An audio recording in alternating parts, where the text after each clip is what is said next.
All righty. Hey guys, it's Krieg Stewart. Everybody should be able to hear me just fine. I will be hopping on in a live screen here in just a minute. Got tons of people still kind of filing in at the top of the hour here. Okay, so this is webinar number 2 in the ABCs of BOB's webinar series. Tonight we're going to deal with 3 incredibly important categories: fire, water, and food. So as we get started here, I'm just going to really quickly go over a couple of housekeeping items. If this is the first time you've ever attended one of my webinars, which I know there are quite a few people tonight, this is the first time. So right now you're going to be seeing, you should be seeing the opening screen. It's just a static screen introducing the title. Over on the right-hand side, you should see there's a little tab or a little section titled questions. Feel free throughout the webinar to submit questions. I'll be addressing some of the questions that were submitted last week right now during this webinar, and maybe even some live questions tonight, because tonight's, I try to keep them to an hour, the webinar to an hour, but tonight's isn't as long as the shelter, clothing, and backpacks webinar. So we might even get to some live questions tonight. So I really appreciate you guys coming in. I'm going to pop on live screen real quick. Okay, now you should see me in a live screen. Okay, you should see me popping in here. It probably came on really little. You can, in the bottom right-hand corner of that window, you can, if you want to see my live screen a little bit bigger tonight, I'm going to pop in and out of live throughout the presentation. You can just drag and drop that window to be whatever size you want me to be. I'm going to be doing a lot of show and tell tonight, just like in the previous webinar. So bigger might be better when I'm popping on live. So, but I'm going to go in and out tonight of live and static screen. So for those of you who don't know me that well and are just kind of getting, just kind of being introduced to me, I make no ifs, ands, and buts about it. My life's mission is to teach life-saving survival skills to as many people as possible. And I hope that includes you, and I hope that you learned something in this webinar series. Several years ago, I wrote the best-selling book, Build the Perfect Bug Out Bag, which you see a picture of there. It continues to be an Amazon best-selling title many years later. Like I said in the last webinar, it has nothing to do with me or my writing ability. It has everything to do with, this is a topic that there are a lot of people interested in. And I think a topic that is oftentimes convoluted and confusing and overwhelming. And we are going to do our absolute best tonight to simplify your life in that regard.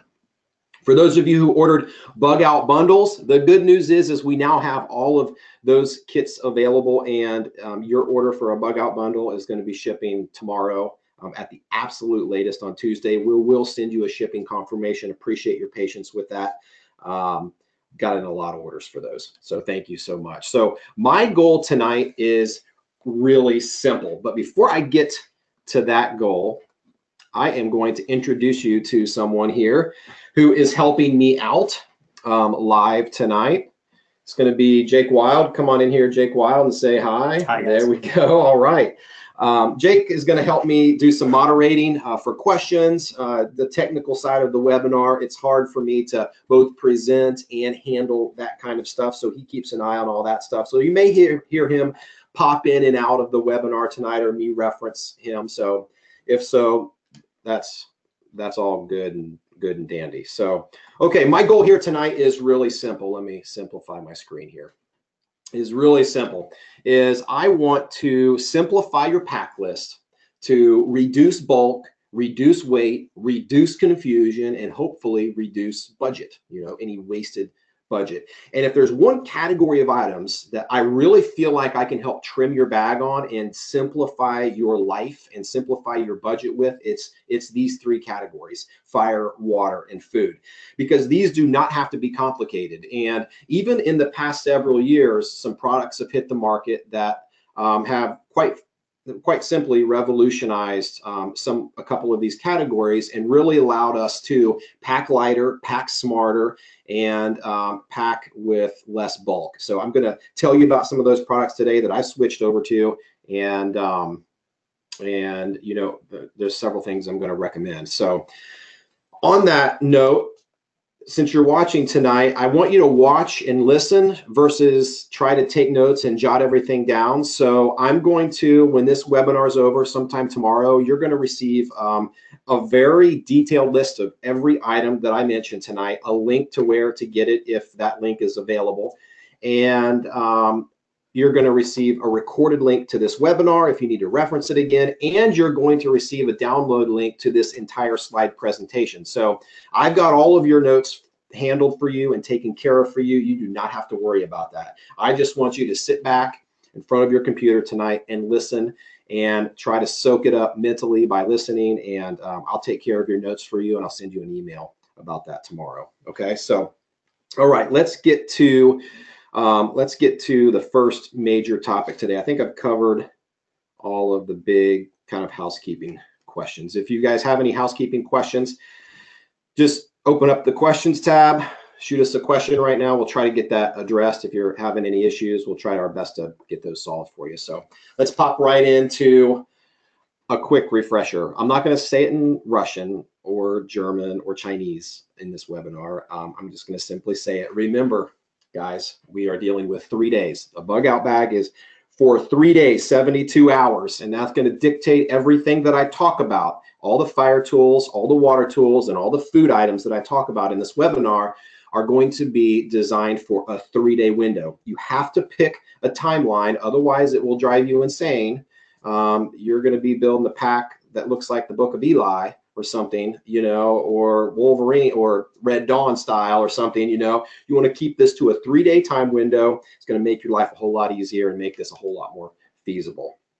Okay, so first category tonight, my favorite survival category of all time, and that is going to be your bug out fire category. Arguably one of the most important survival categories that exists, maybe only second to clothing and shelter, depends on the scenario. But I've been in situations where even if you have a really horrible shelter, a fire can make a big difference, and it is certainly related to all other survival priorities. So fire is a big deal, but the good news is it doesn't have to be complicated. It's very simple. I'm going to tell you how simple it is right now. So there's 2 categories when it comes to fire. The first one is ignition, a heat source. Fire needs 3 things, right? It needs heat, it needs fuel, and it needs oxygen. I'm not going to talk about oxygen tonight, but I am going to talk about where you get your heat from and what kind of fuel you use in a bug out scenario. All of these items you pack in your backpack, right? So let's start with ignition. I'm going to make this really, really, really simple, okay? I am going to, in my pack, and I'll show you these items here in just 1 second. We're going to pack real simple, a disposable lighter. We're going to pack a ferro rod, which is, well, I'll show you exactly what that is if you're not familiar, and we're going to pack storm-proof matches. Those are the only 3 ignition tools. They're a little bit redundant, you know, obviously. If I'm going to light a fire, I'm going to use my disposable lighter 100 out of 100 times if I'm in a bug out scenario, unless for some reason it doesn't work, or I've lost it, or it's raining, or it's too cold that the lighter doesn't work, whatever the scenario might be. Then I'm going to use my ferro rod, which is a metal match that, you know, casts sparks to ignite tinder, which we'll also have with us. And if that for some reason doesn't work, I'll have storm matches with me, which I'll show you all 3 of these items. That's it. And those collectively can all fit in the palm of your hand. They weigh virtually nothing, and they are the 3 most effective fire starting tools on the planet, hands down. And none of them cost very much. I mean, you're looking at $5 or $6 or less than $15 between all of them, probably. Okay, so let's there's for your notes. Tomorrow I'll send you this, that way you have the specific brand, the whole deal, but I'm gonna show you those right now. I'm actually going to click off of the shared screen. You should just see me in the window here. You should just see me in the window. This is my entire fire kit, including tinder, that I have in my hand. Got it in a waterproof bag. It doesn't need to be necessarily be this thick. These bags were released in a pocket box a couple boxes ago, right? Yep. A couple, 3 boxes ago, a water themed box. They're really durable bags. Awesome little waterproof bag. There's all kinds of these types of bags available, but as a couple of layers of Ziploc bag would work just fine too. So my entire fire starting kit, I believe, I think I've got everything. Everything is in this bag to start a fire. So we'll talk about tinder here in a second, but we're going to show you the ignition tools. Doesn't need to be more complicated than this. Super light, I mean, not even a ½ pound probably. And this is by far one of the cheapest kits in my pack. So real simple, right? I've got a disposable Bic lighter. Really simple. Okay, I don't need to go over that. I've got a ferro rod. This is a generic brand ferro rod that I've had around. I've actually never even scraped this ferro rod. I've used many exactly like it. The ferro rod brand I would recommend is called Light My Fire. It's a Swedish made ferro rod, I believe, but you'll receive a link to that. You'll receive that in your notes tomorrow. But ferro rods, I'll give you just a really quick tutorial without lighting my office on fire here, hopefully. I'll pour my drink on it if I have to. But a ferro rod is, for those of you who aren't aware, here, I'll kind of stand up so I can see it a little bit better. So it's got a black coating on it. I'm going to shave off that black coating. And when I do, it allows me to shave off some of this mixed metal, which is truly burning metal. Okay, and I shave that into a flammable tinder, and that's how I start my fire. These little sparks right here, you know, for ferro rod, you know, these little tiny sparks right here, these aren't going to start your fire. Anybody can do that. Okay, I always say in my courses that I could probably train a monkey to do that. I could probably train an animal to do these little sparks. Okay, you need to really dig in and scrape off burning metal from your ferro rod, and it takes a little bit of practice. So you want to make sure you know how to use a ferro rod before you bug out. Obviously, that goes for all of your gear and equipment, but a ferro rod especially, it's a false sense of security. People see other people who have practiced using these, and it looks really easy when sometimes it's not that easy, especially if you're out of really good tinder, which I'll talk about, and you're using leaves and sticks and things like that from the wild. If they're damp or moist or not perfect, they're not that easy to get started with a ferro rod, even for someone with a lot of experience. So that's the ferro rod.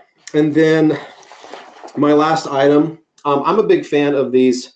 They're called UCO brand survival storm matches. Okay, so on this, there's a little striker plate right there. Okay, these are traditional matches that strike on a striker plate, except they're pretty heavy duty.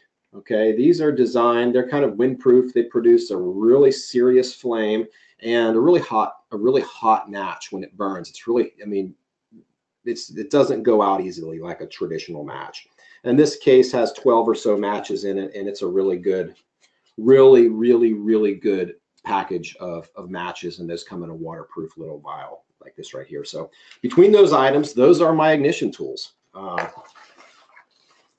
There's no reason to get heavier or more complicated than these 3 tools right here.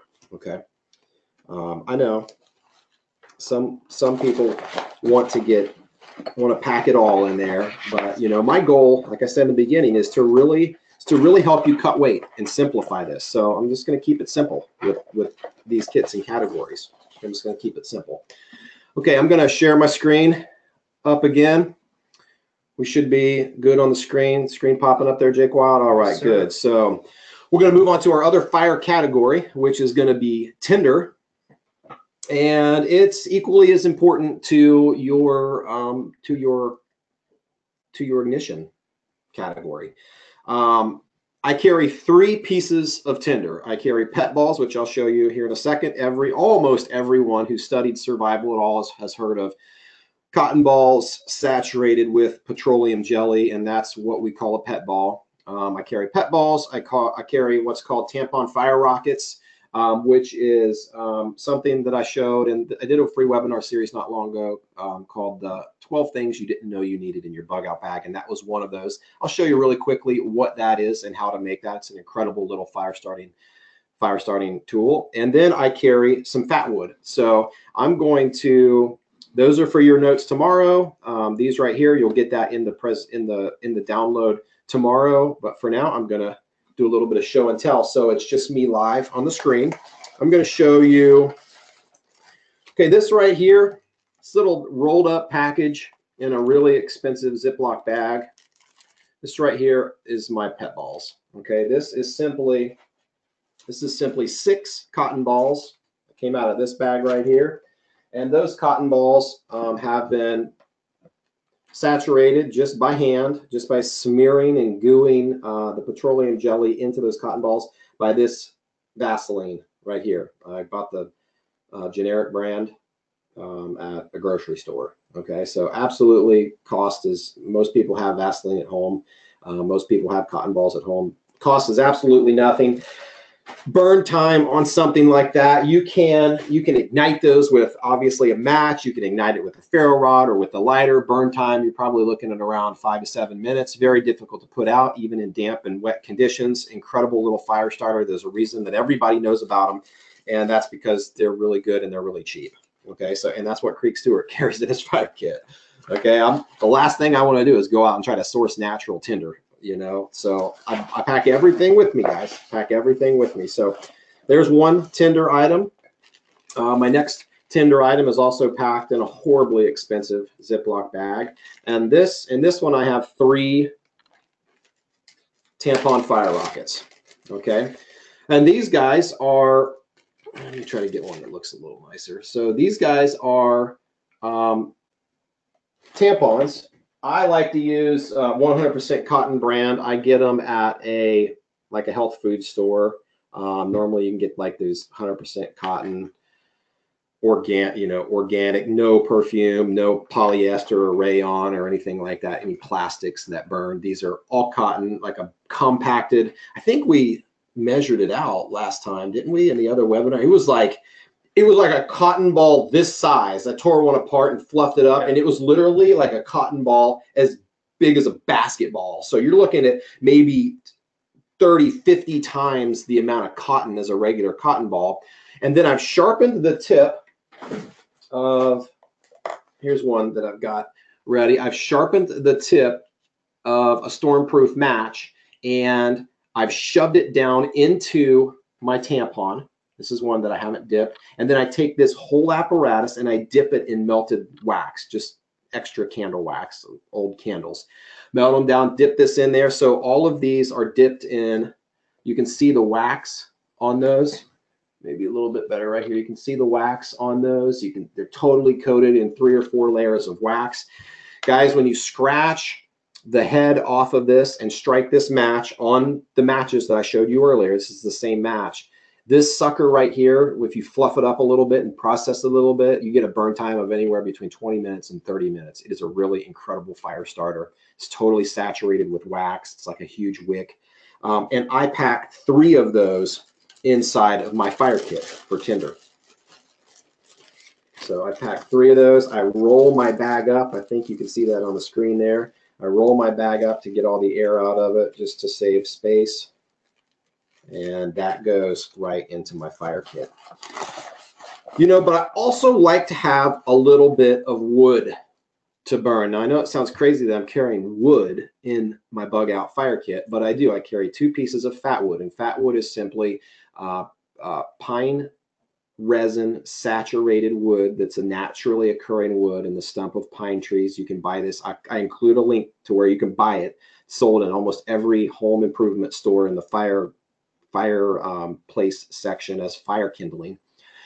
This you can split up. You can do shavings off of this. It's very flammable, and it really helps to, if it's damp and moist or really snowy or bad conditions, this can really help you to get other materials lit. You go from a fire rocket or a tampon pet ball to some split up shavings of this, and then you take this to natural materials. So we're packing a little bit of wood in the form of fat wood in my bug out fire kit.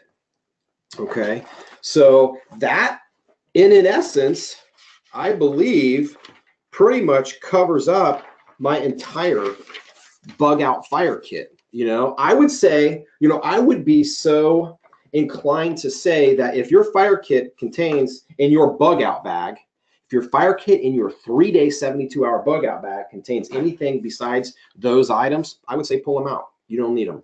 I don't think you need them, especially if you're trying to cut weight and cut bulk from your pack. I would say pull them out. You've got redundancy, 3 ways each category. I don't think you need them anything else in there. I would be pretty confident in saying that. So hopefully that just that section right there has saved you time and money and confusion on building your bug out fire kit. I kept that as simple as I possibly could. Okay, so I'm gonna pop back in on my presentation screen here. We should see that. We see it. All right, good. And we're going to talk about bug out water. We're going to go straight from fire to water. Water, obviously, a critical survival need. In upwards of 80% of our body is made up of water. We need to consume water on the reg, in order to stay healthy, in order to think right, in order to be mobile, in order to, you know, be active and competent. We need to be consuming water. You know, you've heard 1,000 ways till Sunday. You can live for 3 days without water. That means, you know, you can live for 3 days without water. That doesn't mean that you can do things for 3 days without water. Typically, you know, it's not much past 24 hours that people are almost incapacitated when it comes to being dehydrated. So maybe, you know, you can survive the next 2 days laying there, you know, completely incapacitated. You're not dying, but you're certainly not going to be actively bugging out after a couple of days without water. So huge survival category.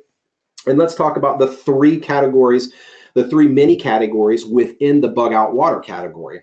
There are 3. Storage, you know, what do I contain my water in? What do I plan to gather water in?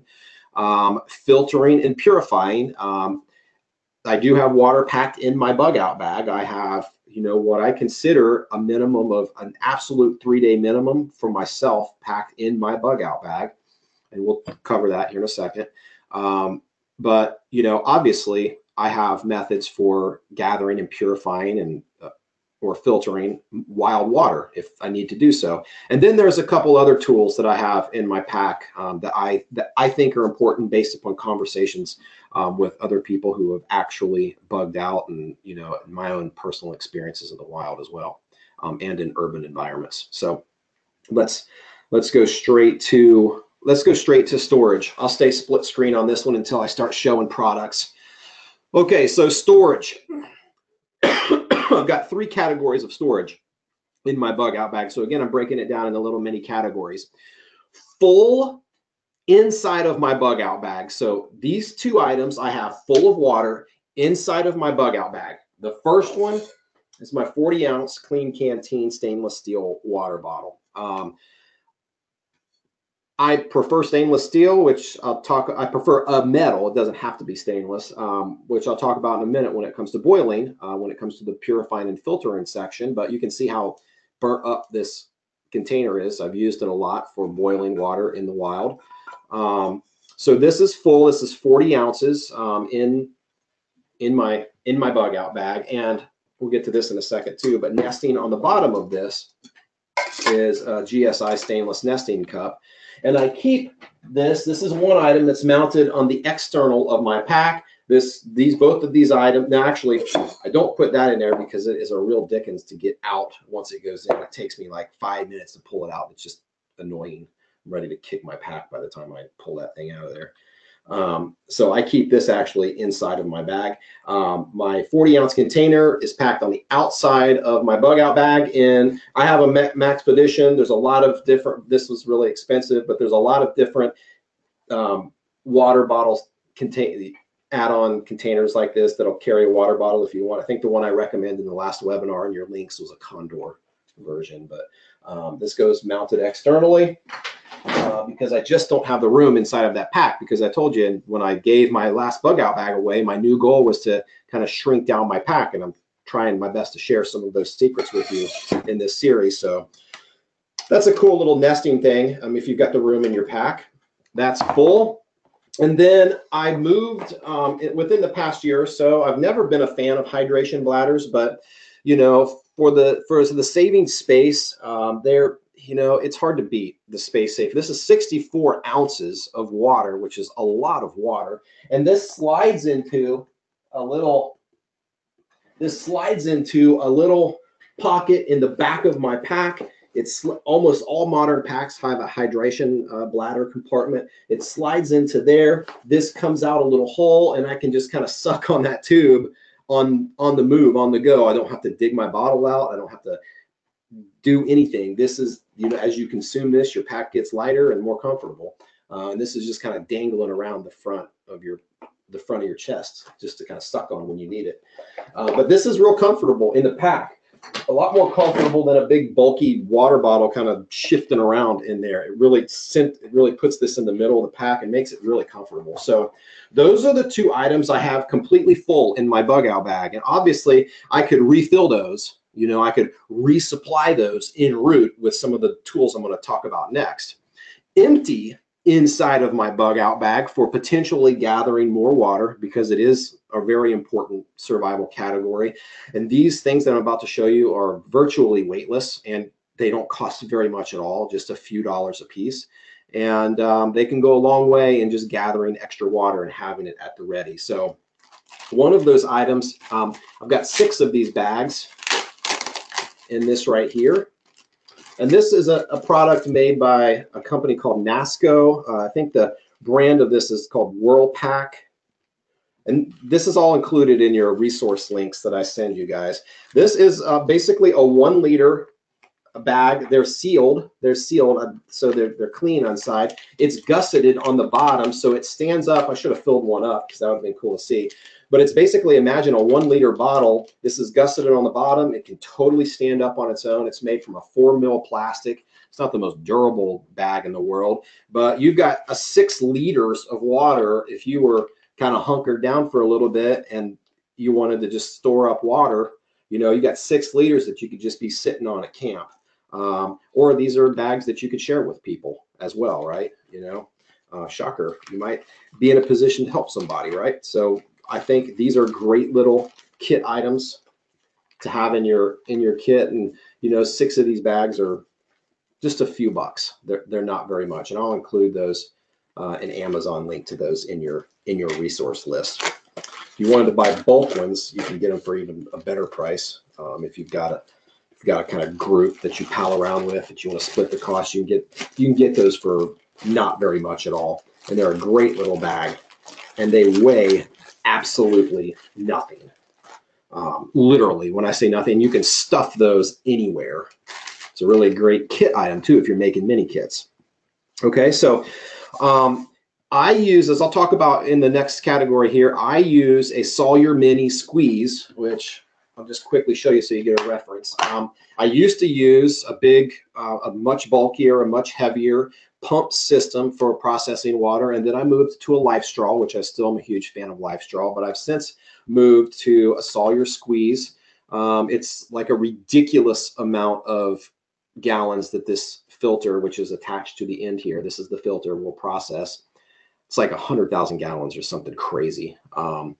But I'll show you pictures of how to use this later. But this is my filter system that I use. This is it right here. This weighs like nothing, like a few ounces. It's literally a few ounces. So this is my filter system right here. This can filter. I would be comfortable filtering any water source within reason. Maybe not out the back of a lime green nuclear factory. Maybe I wouldn't process that water, but any open water source in North America, I'd be totally comfortable filtering with this water, with this filter, and have on many occasions in the wild. So on that note, I carry, this starts out empty in my pack, so that's 1. This is a 16-ounce bag, and it's really durable plastic, flexible bag. And then for about $8, I bought 3 more of those that are compatible with that Sawyer Squeeze. And that Sawyer Squeeze can screw onto like an average water bottle. It fits on a normal water bottle. It fits on a variety of different type bottles. But I got 3 extras of these bags just in case. I got 3 extras of those, and those are also empty. They're also very cheap, and they're also very light and take up hardly any space. It's a great little water little water tool for storage that I keep in my pack. And then the next items I'm going to show you are not packed for water. They're packed, you know, specifically for other items. Like I pack my sleeping bag in this 5-liter dry bag. A bunch of you already have this, a pocket dry bag. This is what I pack my sleeping bag in, but this could certainly store water. I can store 5 liters, in fact, of water in this. And then I think this is an 8-liter or maybe a 7 or 8 liter. And I pack my skivvy rolls in this and a couple other water, my gloves, a couple other water sensitive items in this dry bag right here. And these are waterproof, both inside and out, so they can hold water. So I could carry water with both of these. You saw my fire kit earlier. That's a prime example of a water bag that can store water. So while these aren't packed specifically with water in mind, these are additional items for carrying or storing water. You get a sense really quickly of, you know, the importance I put on water, right? I have a lot of there's a lot of thought put into these items, but none of them are very expensive and none of them are very big. Besides my 2 main storage containers, none of them are very big. They're really simple kits. So let's move to filtering and purifying. Okay, so filtering and purifying, we've got these 2 items, which are my 2 metal items. These are perfect for boiling. Boiling is 100% effective against microbiological organisms in the wild. So one of your top ways of purifying water is by boiling it in the wild. The only problem with boiling is it takes up a lot of time and takes up a lot of resources, and you got to really stop down to do it, but it is certainly effective. I've got my Sawyer Mini Squeeze, which is this guy right here, and that says with 2 16-ounce bags, but I've actually have 4 16-ounce bags. I upgraded to 4. And then I also, simply because of the cost and weight, in this pocket, in that pocket right there on my water bottle bag, I have this that fits right in there. And that is just simply 10 Aquamira water purification tablets. These are chemical purifying tablets that can chemically purify, neutralize microbiologicals in wild water. So those are the items that I keep in my bug out bag for filtering and purifying. I have 3 different options: boiling, filtering, and chemical purification. Those are all 3. Those are all 3 out there. I'm going to not share my screen for a second and go only video, but you can see those tablets. That's 10 tabs for 10 liters of water. So that's, you know, I could do 1 tablet in one of these 1-liter bags. I know that this holds a liter. I put 1 tablet in there. It's good to go in 30 minutes or something like that. I think these are 30-minute tabs. Directions are on the back of these. I've used these tons of times, but I think they're 30-minute tabs. I'm almost positive these are 30-minute tabs. So, but that really covers my storage, filter, and purifying. Really simple kit, guys, and totally affordable for anyone. Even if you have no gear whatsoever, you can get into this fire and water kits, which are 2 critical survival priorities. You can get into them really easily. Okay, so there are 2 more tools that I carry in my water kit that are fairly new additions within the past couple of years that I think are worthy additions for anyone who lives near a city. Now, I know some of you live way out in the middle of nowhere. I live in kind of a transitional area between city and town. And if I were to bug out, I would certainly be passing commercial establishments. I would certainly be passing, you know, places like churches and rest stops and gas stations and businesses and fast food restaurants. Not to say those places would be open, but if they are, they could be a hub for resources, and one of those resources is water. So let's talk about a couple of tools that pertain to that. I'm going to pop back in and share my screen. And then we're going to go to, oh, this is a photo really quickly of me using that Sawyer squeeze. So some of you are like, how's that squeeze work? Well, the squeeze is exactly the way it sounds. You fill up the water, like in the left photo here. Here I am at a natural water source. I'm filling up that Sawyer squeeze bag. I'm screwing that filter on. Now that bag now is always dirty. You never want to drink out of that bag. Once you put dirty water in that bag, it's always dirty. Okay, so, and then you literally squeeze the bag, and the pressure from you squeezing that bag pushes it through that filter and squirts it into your mouth. You can kind of suck on that little straw thing on the end too. But you literally squeeze it through the filter and squeeze it into your mouth. So it's perfect for a one-person solution. Multiple people, you obviously have to share the bag, share the filter, but you could easily squeeze that into another container, squeeze it into a 1 liter bag, and and drink out of something else and just use that as a group filter. So we'll talk about, got a question earlier about squeeze version versus a gravity fed version. We'll talk about that in a second. So that's a picture of me using that. And obviously here's a picture of my clean canteen in the fire. You don't have to really use your imagination much to know that you can boil in metal in a fire, but that's a picture of it boiling in a fire. You can bring water to a boil pretty quick in that. Question that got submitted earlier was, when discussing water filters, which is better, squeeze or gravity? So you see that squeeze. Well, gravity is basically is just how it sounds. It's a larger container that's hooked up to a tube, and then this squeeze filter is just kind of hanging at the bottom of that tube, and the pressure from more water up at top being pushed down through the tube is what pushes the water through this filter. So somebody asked, what's better? Well, neither of them are better in the way that the water produced is any better. So neither of them are better. Neither of them produce better water than the other one. For a group, gravity fed is better because you can just kind of process more water just passively versus you're actively squeezing water through a filter. I think it's just a matter of preference, really. If you're kind of, you can kind of do this on the run. The gravity fed one, you really need to be stopped down unless you're kind of holding on to a 2 or 3 gallon container that's that's got one of these squeeze things that's dropped into another container. It's more of a base camp type solution, and this is more of an on-the-go type solution, which I think is better suited for a bug out scenario. It's a little bit more lightweight. Not actually, it's about the same amount of weight, really. It's just a little bit more conducive to being mobile. That's my only thought on that. Okay, so let's move into those 2 water tools that I was telling you about.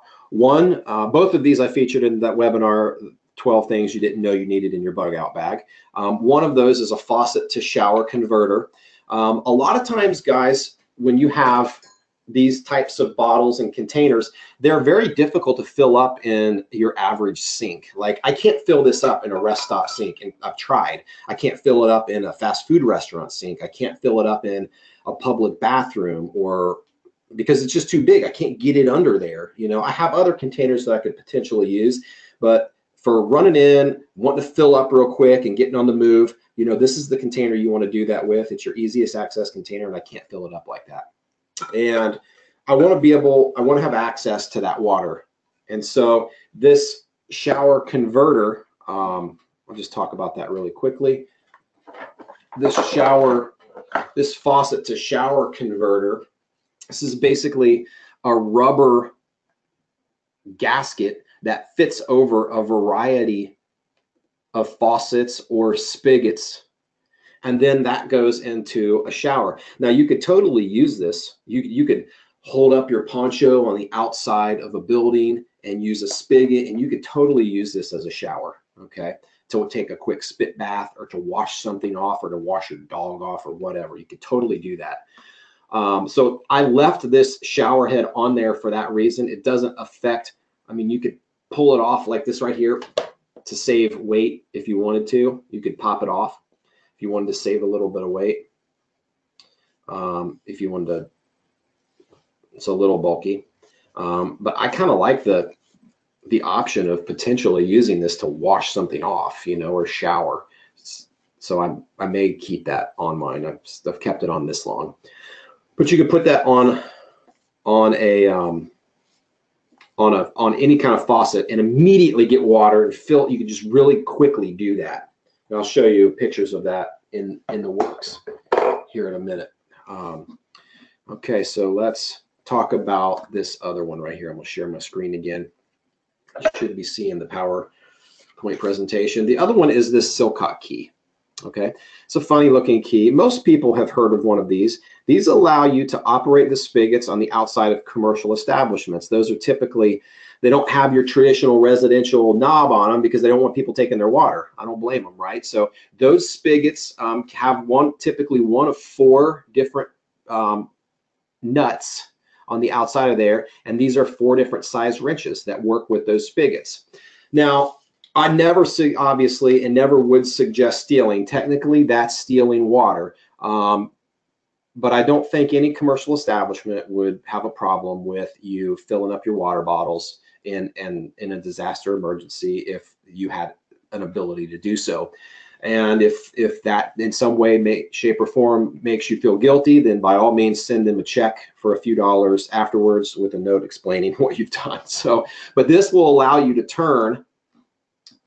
This will allow you to turn that right there, so that you can see how that applies. See that little square nut in there? When I turn that on, that hose starts spraying. That's the wrench that turns that on. That's what's called a Silcock key, and those are available at any local hardware store, and I've included an Amazon link to one in your resources tomorrow too. They are a little heavy. It's like one of the heaviest things in my bug out bag is this thing right here. Like singularly, this is one of the heaviest things in it. But it certainly allows you to do a really unique feature because oftentimes these disasters or scenarios are in regions. You know, they're in localized areas. And once you get out of that area on your way to somewhere else and you want to fill up with water, a lot of these establishments are going to have these types of fittings to use. And you could maybe be able to go in there and say, hey, you know, can I fill up my water bottles? I've come from, you know, Houston, Texas, where Hurricane Harvey hit. I've come from Harvey. I'm out of water. All the stores are sold out of water. Can I use my little wrench here and fill up my water bottle? Of course, they're going to say yes. Okay. Here's a picture of me at a rest stop using that little hose, that little faucet to shower hose, and I'm filling up my water bottle just like that. So really easy to use. It just pops on almost any commercial spigot or faucet that you can imagine. All right. So let's keep moving here. Let's keep moving on and see what we got. Okay. Here's an exciting category. Here's a really exciting category. I love this category. It's a great category. Bug out food. This is where I get to pull out all the traps and the snares. Here, I'll give you a little bit of it here. I'll give you a look. Yeah, I'm gonna pull out. There's me looking through a snare that I'm setting while I'm bugging out, while I'm running from an emergency disaster. I'm gonna take time to set a snare. Here up in the upper right-hand corner, you see there, I'm cooking a squirrel. I love squirrel. I'm sorry if you have a soft spot in your heart for squirrels. I'm sorry, but I love squirrel. There's me down in the left-hand corner. I just gigged a big bullfrog, you know. So here's in the middle, on the bottom in the middle, you see me there with I've got a pistol and I've got a squirrel in my left hand. Okay, and then on the right here, I am setting a bank line for. I'm going to haul in a load of catfish or maybe a turtle to cook while I'm bugging out. You know, guys, I love thinking about that, Stu. You know, trust me, I'm the guy who thinks about that stuff. You know, I mean, I'm Book of Eli in this whole situation in my head. But, you know, this particular situation that you're talking, it'd be great to do that, you know, if you didn't pack what I'm about to tell you to pack. If you didn't pack food that made sense for a bug out and you had to do these types of things, those would certainly get you fed, but it's counterproductive to what a bug out actually is, and that's getting from point A to point B as fast as humanly possible with as little weight on your back as humanly possible. And all this stuff is metal, and all this stuff is bulky, and all of it costs money and weighs a lot. So I love going there in my head, but look at this next screen. I'm sorry, guys. I know you don't. I know you don't want to hear it. I know you don't want to hear it. I know you don't want to hear it. But there's no trapping. There's no hunting. There's no gigging. There's none of that. You know, not going to be shooting whitetail and gigging frogs and bagging squirrels on the way on your bug out. Now, there isn't a time and a place for all of that stuff, obviously. And that's in a scenario like a worst case scenario where you leave your home and, you know, maybe some of you go here in your mind like I do. You know, what if your bug out scenario lasts for months? What if you leave your home and you never come back again? You know, could that happen? Oh, it happens all the time in other countries. Has it ever happened here? Not that I can think of. In America, don't think so. Could it? Sure, it could. Absolutely, it could. You know, could you be displaced in the wild for a long time? Sure, you could. Absolutely. So you can let yourself go there, but that's a totally different kit. That's a totally different pack that I call a non-con pack, and I'll send you information on that with your link tomorrow. But that's a totally different backpack with a totally different set of tools. A bug out bag is filled with consumable items, okay? It's a consumable pack. You consume the items in this pack as you move. On the flip side of that is what I call a non-con pack, a pack filled with non-consumable items. Nothing in there is consumable. It's all tools and equipment designed to secure you with consumable items like food, okay? So two different, totally different kinds of packs for totally different time frames and a totally different set of a mental set of skills and also a physical set of tools. Okay, so let's get into the meat of, oh, there's a picture of my non-con pack book. I'll send you more information on that if you're interested. We'll include information on that in tomorrow's resource email. But your open and eat meals for a bug out. Let's go. Let's skip this real quick. Hold on. I'm gonna get here. Okay, so all bug out meals should be three things. Okay, they should all be open and eat. None of them should require any preparation whatsoever. No rehydration, no adding of water, no boiling, no cooking, no heating, no nothing. You know, you should be able to reach into your pack while you're driving or while you're moving, and you should be able to pull something or tear something and open up a meal and literally eat it and drink some water. That's it. That's your meal. I would say throw all of your dietary restrictions minus allergies and gluten allergies and peanut allergies, stuff like that. Throw everything else besides things that are going to harm you out of the window. Don't worry about, I know Jake Wild's on a keto diet right now, but when he's bugging out, you're not ketoing, man. Definitely. You are definitely not ketoing. You are eating bug out type foods. Okay, and I'm going to tell you what I think are some of those best foods. And obviously, this is all my personal opinion. So here, let me grab my open and eat meals just real quick here.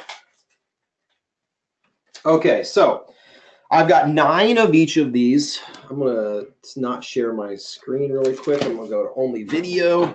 So I've got 9 of each of these, which combined equal a meal for me. Maybe I'll just treat you guys and eat a bug out meal while we're spending time together here.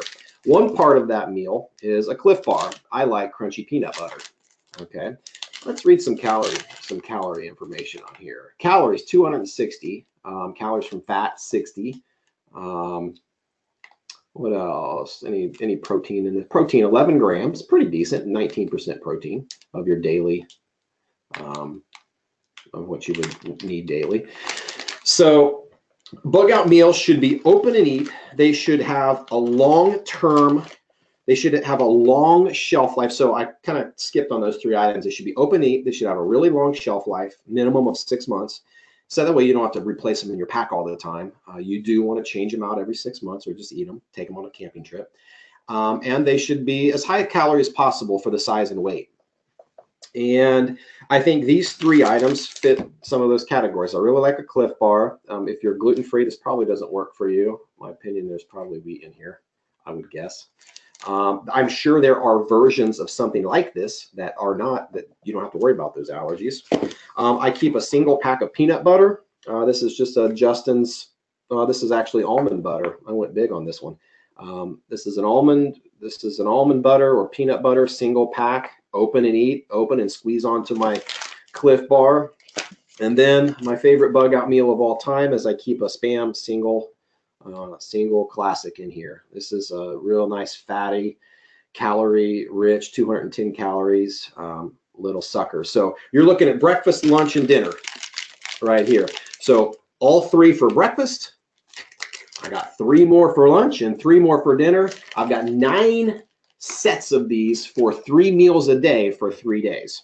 Okay, so let me show you what 9 sets of those look like. That's actually a lot of food. Okay, so hold on. So here are my 9 sets of these food items. Okay, am I sharing my screen? No, I'm not. So we're all video here. So here are my 9 sets. We've got 9 Cliff Bars, 9 Spam singles. I know you guys are drooling at those Spams. And then 9 peanut butters. Okay, that's a big thing of food, but food's an important category. You know I always say you can live for 3 weeks without food. I sure don't want to. I don't want to live for 3 hours without food personally. You know, but so that's what 3 bug out meals looks like right there. Here's what I really like about these things. Okay, let me set these back over here. I see you eyeing my Spam singles. You back up off my Spam. That's cute. Is Spam keto? It might be. Spam might be keto. You might be doing a keto diet. That'd be funny, man. Here's what I love about these 3 things. Man, they fit anywhere.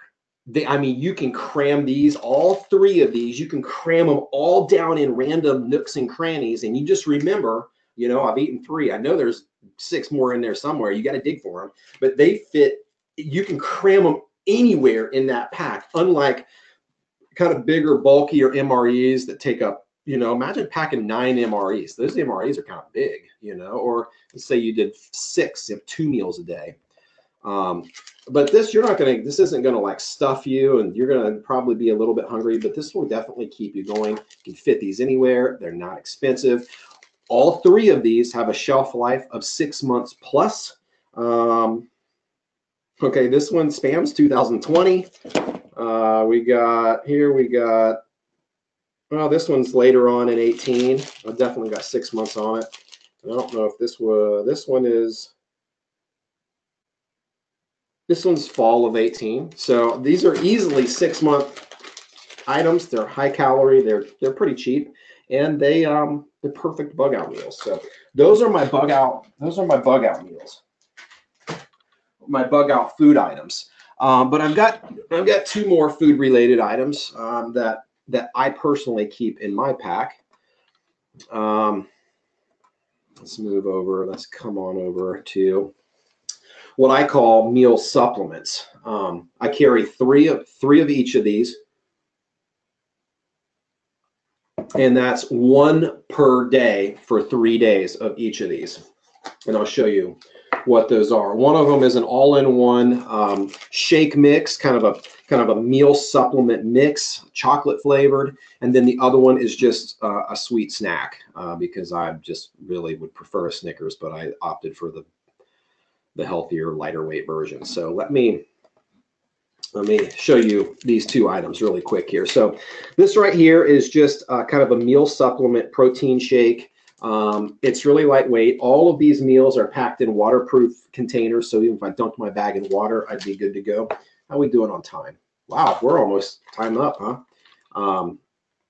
Well, I'm wrapping up anyway. We're almost to the end, so we're on perfect timing. But let me just read you what this thing has in it. This is a shake that you just mix with cold water. It's perfect. I guess you could call that preparing, but you know, maybe just put it in there and keep hiking, and it'll be mixed up in a few minutes. 20 grams of protein, vegetables and greens, 50% of your daily value of vitamins and minerals, 8 grams of fiber, A couple grams of omega-3s, some antioxidants, some probiotics, 170 calories, which is pretty great. Only 1 gram of sugar. My sugar love and body doesn't appreciate that, but I got 3 of those, 1 per day when I need to pick me up. And then I just carry a little, 3 little pieces, 3 little kind of sugar-rich pieces of fruit leather. I carry these primarily because I just like snacking. Sugar on this is, I always say sugar because I just like snacks. So can't find the sugar on it, but there's no added sugar. It's just the sugar that comes from the fruit itself. But that's a 100% organic, quarter real fruit, each quarter cup of real fruit in each little strip there. So I got 1 of those per day for just a little snack. So those are my food items. Those are my bug out meals. I'd love to hear what your guys' thoughts on that. If I can't address them today, I'll address them next week. But then really quickly, before we close out this category of the webinar, fire, water, and food, I just want to tell you quickly a couple, let's see what this question is real quick. When creating a bug out bag, how often should you replace the items in it? This is a question that came in. I'm assuming some things will deteriorate over time and will need to be replaced. So the only items you should need to kind of switch out of your bag every 6 months is your water and your food. Shouldn't really have to change anything else out. I don't think anything else is really going to go bad in your pack. Although I did have a tent kind of rot on me. Remember that tent we pulled out in the desert? That was nasty. I hadn't opened up a tent in a long time, and I pulled this tent out in the desert. And the rain fly on this tent was like gooey. It was the weirdest thing. Like it was almost like it had melted. Somewhere. It was the weirdest thing, and it had been in its bag a long time. But I don't know what was up with that, but it's totally not functional. Yeah. And I thought I had packed a 2-man tent when I in fact had packed a 1-man tent for me and Jake Wild. So I remember when I set it up, he looked at me, he goes, "That's our tent." And it was literally like this wide. That was something else right there. But anyway, I guess your tent, I'm living proof that your tent could possibly deteriorate, which is crazy. But other than that, just food and water. You should be fine with just switching out your food and water every 6 months. So a couple of food utensils, very simple, but items that I would highly recommend is I'm just going to switch off right here. You'll get these notes. I would highly recommend a spork of some kind. This is a plastic one. There are titanium versions of these. This is made by the same company that makes that ferro rod I recommend to light my fire. It's a great little spork, spoon, fork, spork. I really like that. In all of my kits, both non-con, bug out bag, my camping, when I go car camping, when I go hiking, I always carry at least one of these flexible cutting boards. I got these at the dollar store too for $1. Well, it was like $1.07 or something with tax. But I always carry these 2 cutting boards. They make a great placemat for food prep. If you need to do any food prep, just makes a good clean surface when things are dirty and messy. In fact, I've even used these to sit on before. I put them on a log and sit on them. They are just really great, lightweight. They slide right into the back of my pack. You never know they're there until you need them, and they're really great little tools. And they're super cheap. But those, you could roll them up. You can roll them up just as well and shove them somewhere. But they're just a really great prep, for those of you who want to bag a squirrel or a frog. That's a great little cutting board, prep board for stuff like that. Okay. I do carry a can opener, not a big one, but I do carry, for those of you who got the bug out bundles, you'll get one of these. I carry one of these mini can openers. It's a little beefier than a P38. Just in case, you need to open canned goods, you have access to canned goods. Canned goods are very difficult to open without a can opener. Okay, so I carry one of those. And I mentioned this earlier, but I carry my GSI stainless steel mug. And don't forget, you'll get links to all this stuff. This is like a $10 mug or something like that. But if you wanted to mix a hot meal or make some coffee or make some oatmeal or something like that, this makes a really good container for doing that. I probably use this in my hiking and camping adventures more than any other piece of kit in my pack. I always like to make tea. I always like to eat oatmeal for breakfast, and this is a great cooking single person cooking kit, you know, if you're camping or hiking and you're by yourself or bugging out by yourself. But if you're with a family, you each have one of these. It makes a perfect little one meal pot. Okay, and then we're going to talk about tools next week. But my knife of choice, we'll talk about that in the tools category next week, but that's obviously a food prep item.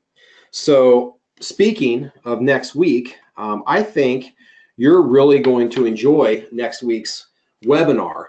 Let me share that screen with you. Should see next week. I think you're really going to enjoy next week's webinar. It's one of my favorite webinars for a variety of reasons. I get to go there a little bit in my head. You know, I'm going to keep it real practical and common sense. If you follow me at all, you know that that's where I come from. That's the place I come from, is, you know, very practical, very common sense. I'm not a conspiracy theorist. I'm not a doomsday prepper. I'm not, you know, I come from a very practical place for the very practical person when it comes to preparedness. And, you know, but I let myself go there a little bit with tools, and I let myself go there a little bit with food. Maybe I snuck a snare into my bug out bag. I don't know. There might be one in there. There might even be a frog gig. There might even be a shotgun. I don't know. You know, there might even be some conibear traps. You know, I might even have full. Who knows? Who knows? Maybe my ghillie suit's in there. I don't know. But sometimes I go there with my head a little bit in my bug out bag. Can't even fit in my car. So I think you're going to like next week's webinar. It's about tools, self-defense, and some miscellaneous items. I'm going to talk about all my tools, talk about my knife, talk about a saw, talk about a pry bar. Well, do I carry an axe? Do I carry a machete? What kind of tools do I carry? Then we'll talk about self-defense. Do I carry a gun? If you watched the last webinar, you know I carry a gun. What kind of gun do I carry? Why do I carry a gun? Are there any options besides guns? I don't like guns. Are there any options besides guns? Of course there are. All kinds of options. And I think next week I'm going to incorporate, I got some incredible feedback from the last webinar from people who had solutions to problems, to questions that I presented from you guys. And they were pretty ingenious solutions, a couple of which I'm going to incorporate into my own bug out bag. I think I'll share some of those tips and tricks that you have submitted to me, that you have sent in to me next week, because I think we'll have a little bit of time for that, because we're only covering 2 categories. So guys, I can't tell you how much I appreciate you tuning in tonight to the second webinar of ABCs of BOBs. I hope to continue to add value to your life and to your preparedness efforts. I hope you feel like this last hour was valuable. I'm going to send you everything about tonight tomorrow in an email to all registered attendees. You're going to get the following items. You're going to get a PDF download of this presentation. You're going to get a recorded link to this presentation. You're going to get a resource link to all the items that I talked about, and you're going to have open access to me to reply back to that email if you have any questions at all. I'm a little backed up on emails, as you can imagine, but I'll do my best to reply and answer as soon as I can. So thanks so much. I hope you guys have a fantastic day and evening, and we will see you next time for tools and self-defense. Jake Wild just handed me all of these questions. I write super small, by the way. Wow. So what I will do is I'm going to look through all of these. That's a lot of questions, man. And there's more over there. So I'm going to look through these questions, and maybe we'll incorporate these into, because we've reached our hour, we'll incorporate these to the 24-minute burn time on his tampon fire rocket. Stephen Kenny. Wow. Hey, there we go. So I'll look through these. We'll pack in some of these into the next webinar. Guys, have a fantastic day and evening. And remember, it's not if, but when.